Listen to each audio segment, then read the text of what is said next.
오늘 설교 제목이 다시 하나님께서 사람을 다루는 방식에 대하여 두 번째 제목입니다. 지난주에 제가 엘리후의 설교를 다루느라고 이 부분, 이 제목으로 말씀을 드리지 못했는데 오늘 이 제목으로 다시 이어서 말씀을 드리려고 합니다. 오늘 33장 순서가 5-1-3이에요. 다섯 번째 사람 엘리후의 첫 번째 설교를 이제 제가 세 번째 설교하는 5-1-3번 순서입니다. 33장까지 우리가 왔는데요. 욥기를 쭉 읽어보다 보면은 마치 연극 대본을 본 같은 그런 느낌 들지 않습니까? 1막은 이제 욥이 재앙으로 완전히 망하게 되는 그런 장면이겠죠. 그리고 이 막은 이제 4장부터 새 친구들 와서 3라운드 욥과 논쟁을 하는 그런 장면이 되겠죠. 그때 오늘의 주인공 엘리후는 이제 꺼진 그 캄캄한 객석에서 욥과 새 친구들을 이렇게 보고 있었겠죠. 그러면서 이제 이 막이 끝납니다. 이제 3막 32장부터는 장면이 완전히 바뀌면서 새 친구는 이제 무대에서 완전히 사라지고, 그리고 욥은 이제 어두운 객석으로 이렇게 내려가 앉게 되고요. 그리고 객석에 있던 그 엘리후가 다시 무대로 올라오면서 혼자 스포트라이트를 받으면서 네 번에 걸쳐서 설교를 하게 되는, 이것이 이제 3막이 되겠고, 마지막 4막은 이제 하나님께서 등장하셔서 말씀하시는, 그래서 욥기가 전체 이렇게 네 막으로 된 그런 연극 대본 같은 그런 형식이다, 그런 느낌이 듭니다. 엘리후는 어둠 속에서 자기를 지금 보고 있을 욥을 향해서 이제 설교를 시작하는데, 오늘 13절 보면 이런 질문으로 설교를 시작하지요. 욥에게 이렇게 말하죠. 어찌하여 당신은 하나님께서 답변하지 않으신다고 불만을 터뜨리십니까? 엘리후의 이 말이 지금껏 관객석에서 보고 들은 욥의 말이죠. 그리고 욥의 태도에 대해서 엘리후가 결론을 내린 것이 바로 이 말입니다. 왜 당신은 하나님께서 답변하시지 않는다고, 말씀하지 않는다고 왜 하나님께 불만을 터뜨리십니까? 그러니까 욥의 핵심을 아주 정확하게 지적한 것이죠. 욥이 말한 세 가지 요점은 이런 겁니다. 하나는, 하나님, 저는 당신의 손으로 만드신 그런 존재 아닙니까? 그런데 제가 무엇을 잘못했습니까? 왜 나를 표적으로 삼으셔서 이렇게 만드셨습니까? 그리고 당신이 왜 나를 찌시는지 그 이유라도 좀 알려주십시오. 이것이 욥이 이제 하나님께 던지는 그런 세 가지 질문이죠. 욥의 이 말을 보면은 우리도 힘들고 어려울 때 여러분 어떻습니까? 혹은 억울한 일이 생길 때에 우리도 종종 이러지 않습니까? 하나님 왜 이렇게 됐죠? 왜 내가 이런 일을 당해야 되죠? 왜요? 라고 좀 우리도 간혹 하나님께 그 이유를 좀 듣고 싶어 하지 않습니까? 그런데 사실은 이런 거예요. 그 이전에 하고 싶은 말이 우리 속에 좀 있는 거죠. 이런 거. 하나님, 제가 이렇게 됐는데, 이렇게까지 됐는데, 그럴 때 하나님 뭐 하셨어요? 이런 좀 원망스럽고 서운한 마음이 우리 밑에 사실은 좀 있는 거예요. 그동안 제가 하나님께 뭐 이렇게 저렇게 뭐 그렇게 하지 않았습니까? 뭐 하나님을 나의 목자라고 그렇게 제가 의지하고 그렇게 신뢰하고 그렇게 믿고 따르지 않았습니까? 그런데 지금 결과가 왜 이런 겁니까? 왜 이러죠? 그러면서 좀 우리가 좀 따지고 뭐 좀 그 이유라도 왜 이렇게 됐는지, 이 일이 왜 나한테 이렇게 왔는지 그 이유라도 듣고 싶은 그런 마음 있지 않겠습니까? 여러분, 욥만 그러겠습니까? 우리만 그러겠습니까? 다 그래요. 성경 보면 40년 광야의 모세 그러지 않았습니까? 마라 사건 때, 뭐 만나 사건 때, 르피딤에서 물이 없어서 막 백성들이 달려들었을 때에, 뭐 시내산에서 백성들 금송아지 만들었을 때에, 그래서 두 돌판을 던지지 않습니까? 그때보다 하나님 모세의 마음에 뭐가 있겠어요? 하나님 왜 이렇게 되는 겁니까? 도대체 이게 뭡니까? 그 이유가 뭡니까? 천하의 모세도 그랬고요. 로뎀나무 밑에 도망갔던 엘리야도 그러지 않았습니까? 뭐겠어요? 하나님 믿고 여기까지 왔는데 지금 도대체 이게 뭡니까? 그런 거예요. 여러분, 욥이든 성경의 어떤 인물이든 심지어 오늘 우리 믿는 사람에게까지 여기에 대해서 오늘 엘리후의 결론은 이거예요. 하나님과 우리 인간은 전혀 다르다. 하나님과 우리 인간은 전혀 다른 존재다. 여러분 보세요. 욥은 지금 그 이유를 알려달라고 하는데 엘리후는 그 욥에게 설교하는데 그 이유를 말하지 않고 이 얘기를 하는 거예요. 하나님과 우리 인간은 전혀 다른 존재다. 예를 들자면 14절에 이렇게 말하죠. 하나님께서는 여러 번 말씀하셨지만 사람은 깨닫지 못합니다. 그렇게 말해요. 이해가 되세요? 욥은 왜 내게 말씀하시지 않습니까? 저에게 그 이유를 말씀해 주십시오. 그렇게 막 따져드는데 엘리후는 아니야, 하나님 말씀하셔. 그것도 한두 번이 아니라 여러 번, 즉 듣고 알고 깨달을 때까지 하나님께서 여러 번 말씀하신다는 거예요. 그런데 사람이 듣지도 못하고 깨닫지 못한 거다. 엘리후의 요점은 이거죠. 여러분, 하나님은 말씀하시는데 사람은 왜 그걸 알아채지 못하는 걸까? 그거예요. 그 이유가 뭘까요? 하나님의 방식과 사람의 방식이 다르기 때문에 그렇습니다. 만약에 여러분, 하나님께서 욥의 귀에 대시고 너 궁금해? 내가 얘기해 줄게. 너 이거 때문에 네가 이렇게 된 거야 라고 욥의 귀에 대고 사람의 말로 이렇게 말씀하셨다면 욥이 몰랐을까요? 그런데 엘리후가 이야기하는 하나님의 방식은 그런 게 아니라 이런 거예요. 하나님은 사람이 곤히 잠들었을 때에 밤중에 꿈이나 환상으로 말씀하신다. 이렇게 말을 한 거예요. 여러분, 꿈이나 환상은 구약에서 하나님께서 말씀하시는 하나의 방식이죠. 구약에서 보면 하나님께서 꿈을 통해서 혹은 환상을 통해서 그렇게 말씀하십니다. 물론 지금은 그렇지 않죠. 자, 우리 사람들은 언제 말해요? 눈 뜨고 잠들기 전까지만 말하고 살다는 거예요. 그죠? 우리가 잠들기 전에 말하죠. 잠들면 누가 말을 합니까? 이건 우리들의 방식이에요. 우리는 잠들면 말하는 것을 저절로 멈추죠. 말하지도 않고 듣지도 않죠. 할 수도 없죠. 그게 우리 사람이죠. 그런데 하나님은 그때 말씀하신다는 거예요. 언제? 우리가 곤히 잠들었을 때에. 그때 꿈으로 혹은 환상으로. 네. 사람의 방식과 다르다라고 하는 것을 엘리후가 지금 계속 이야기하고 있습니다. 여러분, 엘리후가 지금 뭐를 말하고 있는 거예요? 하나님께서 말씀하신 방식? 그거 아니에요. 하나님께서 말씀하시는 방식은 이런 거다.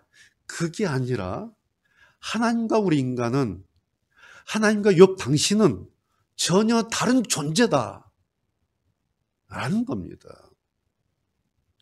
그것이 바로 엘리후의 우리는 하나님의 피조물 신학입니다. 제가 지난주에 엘리후에 대해서 성경학자들의 견해가 끝에서 끝.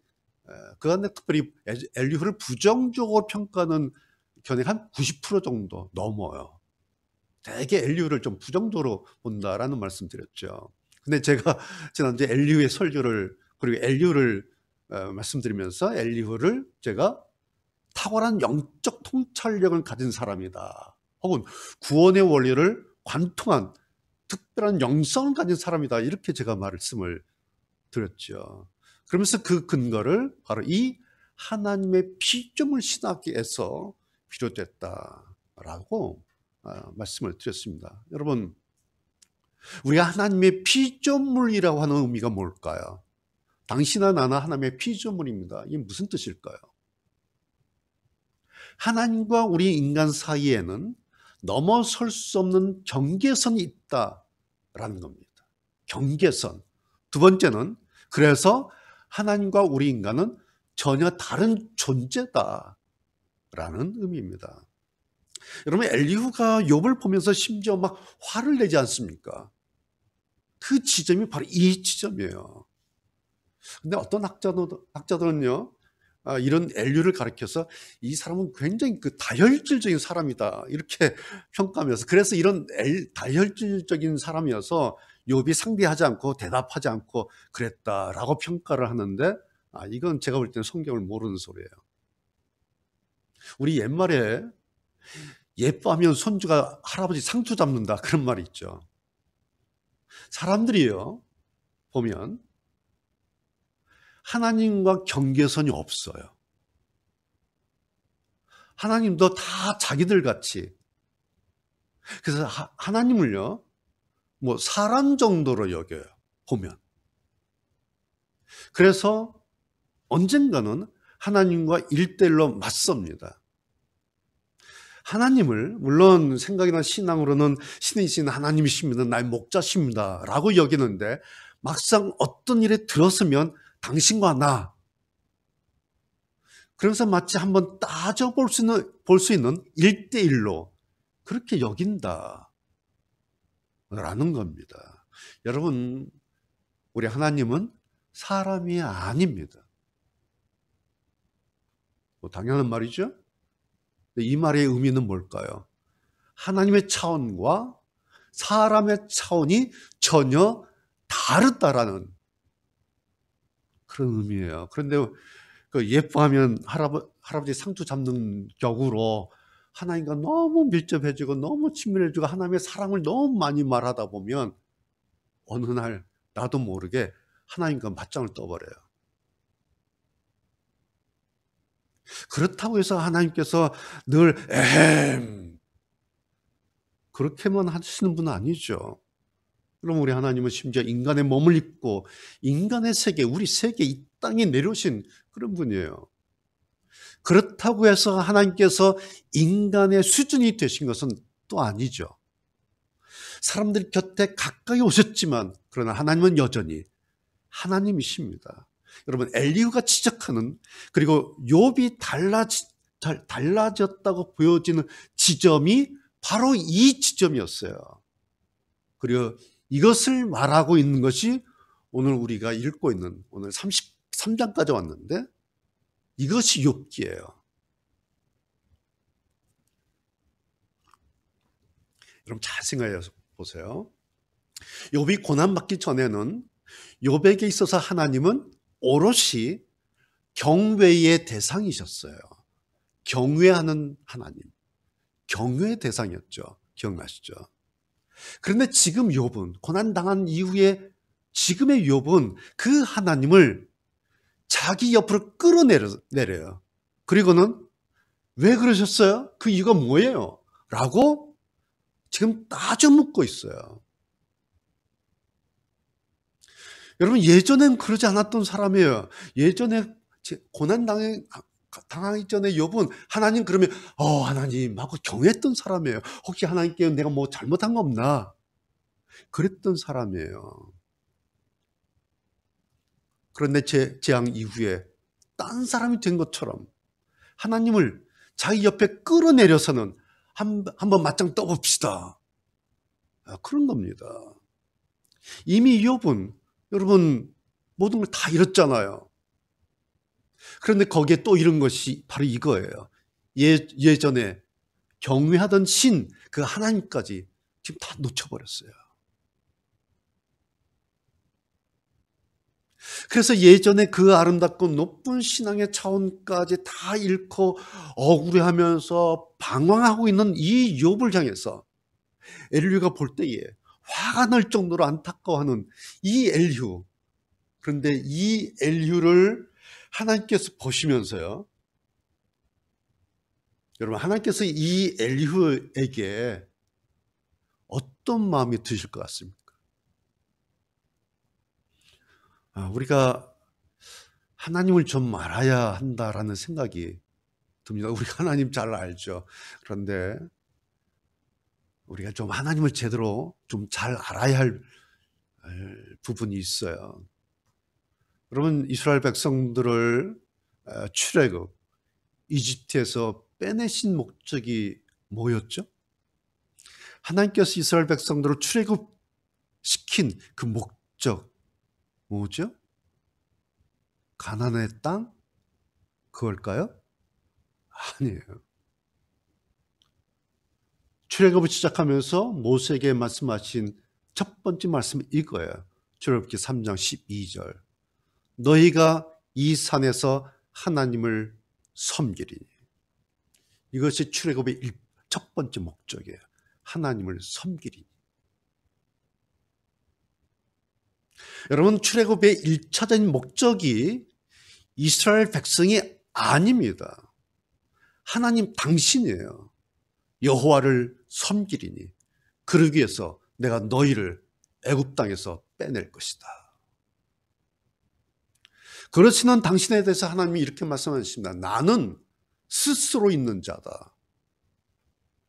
I am who I am. 나는 나다. 너희는 나를 섬겨라. 그러기 위해서 내가 이제부터 너희를 애굽 땅에서 빼낼 것이다. 우리가 이 하나님을 좀 알아야 합니다. 하나님은 사람이 곤히 잠들었을 때에 밤중에 꿈이나 환상으로 말씀하신다. 엘리후가 그렇게 말하면서 결론으로 29절에서 하나님께서는 사람들을 자주 이렇게 다루신다. 그렇게 말하고 있지 않습니까? 제가 엘리후를 지난주에 설교자로 말하는 것이 아주 조심스럽다. 엘리후는 참 조심스러운 인물입니다. 그런 말씀을 드렸죠. 그래서 엘리후가 하는 모든 설교, 엘리후의 이 말들이 성경적인 건지 아닌지 그걸 좀 판명해야 돼요. 왜? 굉장히 조심스러운 인물이기 때문에. 그러기 위해서는 성경의 잣대를 다시 가져와야 됩니다. 엘리후의 말이, 엘리후의 이 설교가 성경적인지 아닌지를 다시 확인하기 위해서는 성경의 잣대를 가져와야 돼요.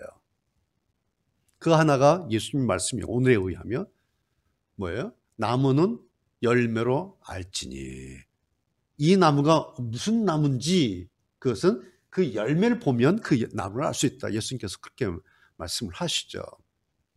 자, 여러분, 하나님께서 사람들이 곤히 잠들 때에 꿈이나 환상으로 말씀하신다 그랬는데 그 목적이 뭔가? 그 열매가 무언가? 그것을 가지고 그 나무, 즉 엘리후의 이 말이 하나님의 말씀이냐 아니냐 그것을 알 수 있다라는 겁니다. 자, 여러분, 엘리후가 말한 하나님께서 그렇게 말씀하시는 이유가 뭘까? 그 이유가 네 가지예요. 이것이 이제 열매겠죠? 목적이겠죠? 이걸 보면 이 엘리후의 이 말이 하나님의 의지인지 아닌지를 알 수가 있어요. 첫 번째 뭡니까? 17절. 하나님께서 그렇게 하시는 이유가 사람들이 마음을 돌이켜 교만하지 않도록 하시려고. 두 번째, 18절이죠. 사람이 무덤에 빠지지 않도록 지키시기 위해서 그렇게 하신다. 세 번째는 사람이 칼에 죽지 않도록 보호하시려고 하나님께서 그렇게 하신다.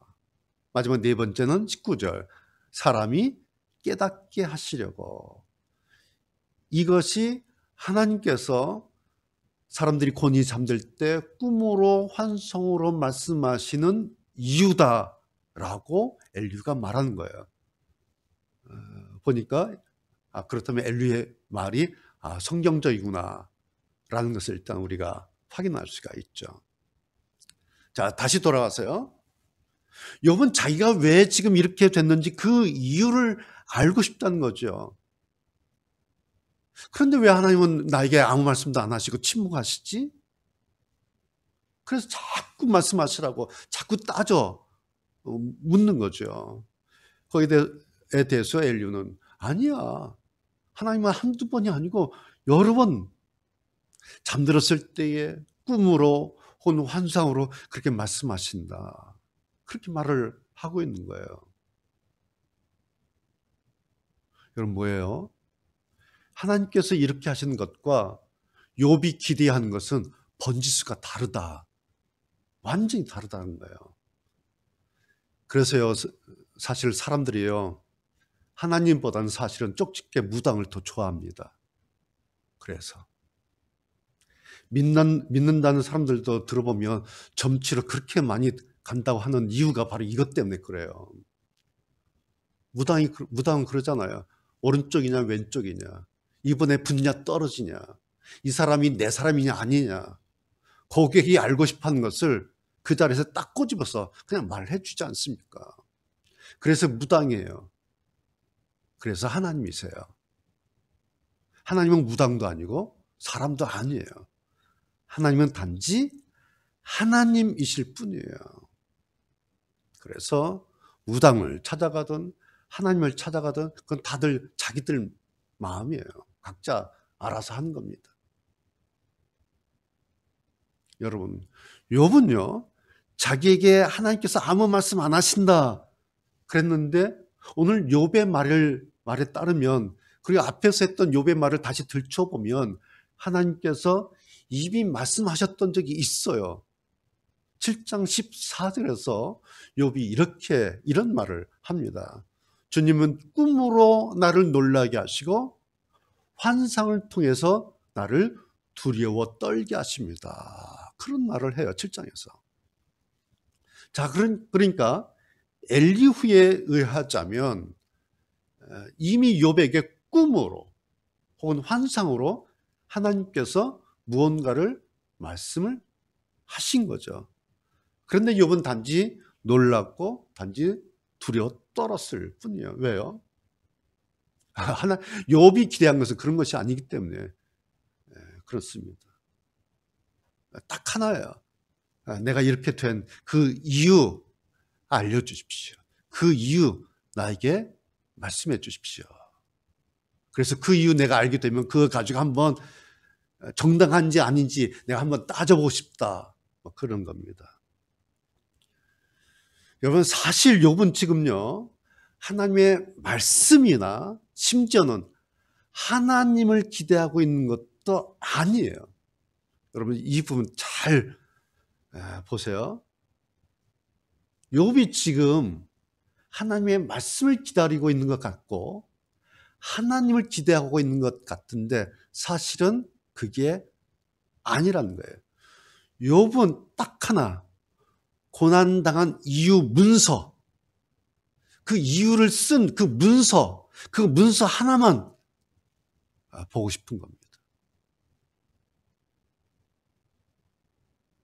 그것을 뭐 애매한 어떤 꿈이나 환상 그런 스타일 말고, 그런 방식 말고 사람들이 말하는 방식, 그렇게 답해 주시면 시원하겠다. 그런 거예요. 물론 하나님은 사람의 언어로도 말씀하시죠. 그에게 방식이 대부분 그렇지 않습니까? 여호와께서 아브라함에게 일러 가라사대, 엘리야에게 일러 가라사대, 이사야에게 전하라 말씀하시되, 하나님께서 구약에 보면 사람의 언어로, 사람의 방식으로 대부분 그렇게 말씀하십니다. 그러나 하나님께서 말씀하시는 방식은 유일하게 그거 하나뿐이 아니에요. 우리는 말로 전하지만 하나님의 방식은 그것만이 아니다. 그래서 하나님과 사람은 다르다라는 겁니다. 그런데 문제는 이 하나님을 자꾸 우리 사람의 범위로 생각하려고 하는 것, 그런 습관이 우리에게 있지 않습니까? 그것을 깨트리려고 하는 그것이 오늘 우리가 읽고 있는 이 욥기예요. 욥기는 하나님이란 분을 사람의 범위로 가두려고 하는 그 틀을 깨트리려고 계속 이야기하고 있는 것이 오늘 우리가 보고 있는 욥기입니다. 자, 하나님께서 말씀하시는 그 채널 가운데 또 하나가 오늘 19절에 나오는 아픔 혹은 고통, 이런 거예요. 하나님은 뼈마디가 쑤시는 고통과 아픔을 주시기도 한다 그랬죠. 그런데 정확하게 표현하자면 하나님께서 사람에게 일부러 고통을 주시는 것은 아니죠. 오늘 욥을 보면 욥의 고통, 이 고통 고난은 시작이 사탄으로부터 시작된 거 아닙니까? 하나님은 허용하셨을 뿐이에요. 자, 그러나 뭐 이랬든 저랬든 지금 욥에게는 고통이라고 하는 것이 왔죠. 와 있습니다. 그래서 그 고통 때문에 욥이 지금 시달리고 있습니다. 자, 그런데 보세요. 이 고통에 대해서 해석하는 것이 사탄과 하나님이 전혀 달라요. 고통에 대한 사탄의 해석과 고통에 대한 하나님의 해석이 전혀 다르다라는 겁니다. 사탄은 이렇게 말해요. 고난은 고난이고 고통은 고통이야. 너 힘들지? 너 많이 아프지? 너 이제 끝이야. 그러니까 손 들고 포기해. 너를 그렇게 만든 네 하나님 저주하고 끝내고 이제 나한테로 와. 나하고 지내자. 사탄은 고통의 해석을 고통을 이렇게 해석합니다. 그런데 그쪽으로 가는 사람이 많아요. 사탄의 이런 고통을 이런 해석에 동의해서. 하나님은 이렇게 해석하세요. 너의 그 고통 때문에 무덤에 가지는 않게 하겠다. 다만 어쩔 수 없이 이렇게 시작된 너의 이 힘든 고난의 시간을 역으로 잘 대응하기를 바란다. 그래, 지금은 힘든 연단이지? 그러나 언젠가는 마침내 정금으로 끝이 날 거야. 왜 그런지 알아? 내가 너의 가는 길을 아니까. 이것이 하나님께서 고통을 해석하는 방식이에요. 자, 그런데 이제 여러분 잘 보세요. 언젠가는 마침내 너 정금으로 끝이 날까요? 왜냐하면 내가 너의 가는 길을 아니까. 여러분, 이거 누가 한 말이에요? 이 말이 사실은 욥 자기가 한 말이잖아요.